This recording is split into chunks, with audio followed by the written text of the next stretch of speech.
Hi everyone. So, Kaiser NHS plan holder ka ba? Ito yung ino-offer ng Kaiser for government employee. Basically, it's a group availment. Hindi siya pwede for individual. So, once na Kaiser NHS plan holder na po kayo, ito po yung link just to check yung membership natin dito. Fill in the details, first name, middle name, last name, date of birth, email address. Kung ano po yung binigay na details ng group leader po natin or kung sino po yung director natin, chairman dun sa agency. Then once na-fill up na ito, click search para magpakita po yung details. Okay? Moving on. So ito po siya yung offer natin. Meron siyang preventive, outpatient, inpatient, dental, and emergency care. If you have questions kung government employee po kayo na looking for 7K HMO, so ito po yun. Just scan the QR code. Nandito naman po siya. Then, ito yung specific na steps.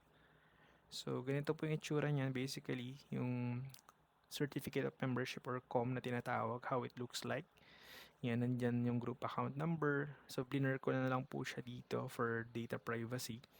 Yan, group name, members name, classification, principal, ibig sabihin po nun, basically kung sino po yung empleyado. Kasi we can add din naman with our dependents. Mas mahal nga lang po sila. 10.5 po siya per dependent.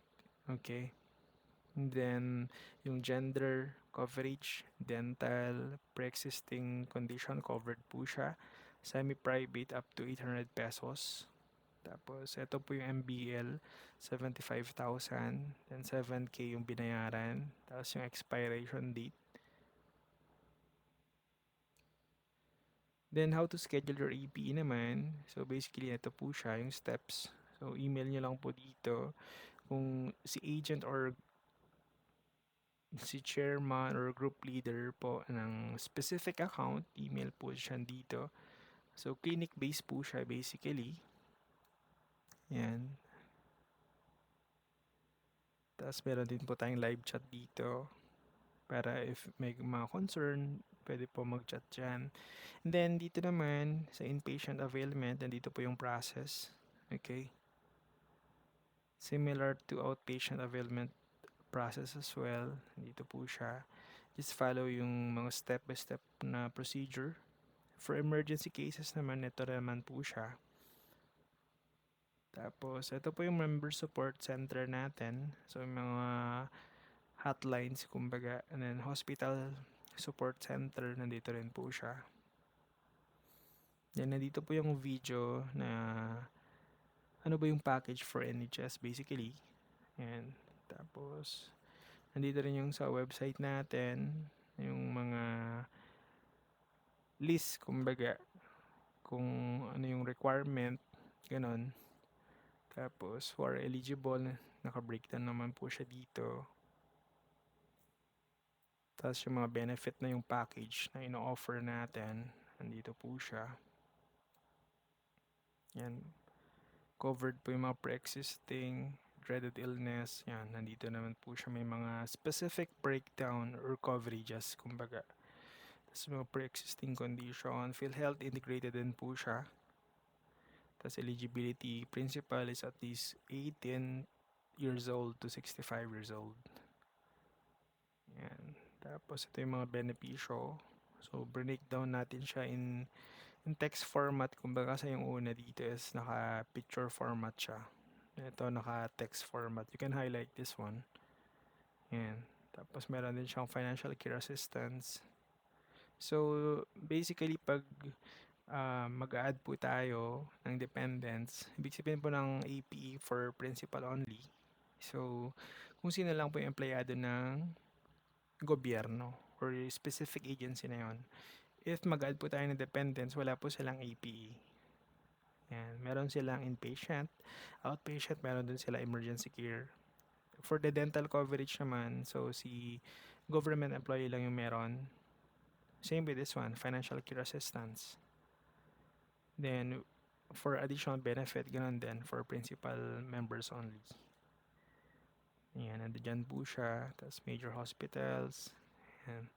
Tapos yung mga specific client po natin na nag-avail na, Supreme Court, Cagayan State University, tapos Davao de Oro State College. Then, for the claims naman, for death claim, so ito yung mga specific na checklist. Send po dito. Ayan. Nandito po yung mga forms, kumbaga. Ayan. Tapos, for the reimbursement claim naman, so, ito naman po siya. Then, send it here. Tapos, yung hard copy, submit sa Kaiser office. Nandiyan, naka-breakdown naman po siya dito kung saan natin i-address.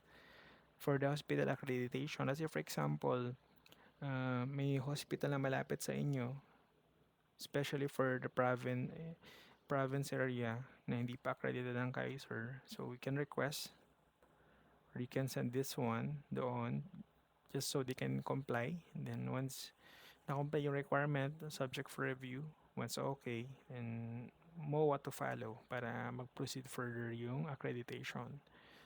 For the dental accreditation naman, nandito naman po siya. Meron po tayong dental networks and send dito. Tapos, if you're looking naman for other benefit aside dun sa NHS, kung gusto nyo pong mag-member ng IMG, ano ba yung mga benepisyo dyan? Regular short-term, long-term, mutual fund, most 18, etc. Nandito rin po yung specific link po namin. And if you have questions, feel free to contact us. Ito po yung mga details po namin ni Christine, yung wife ko po.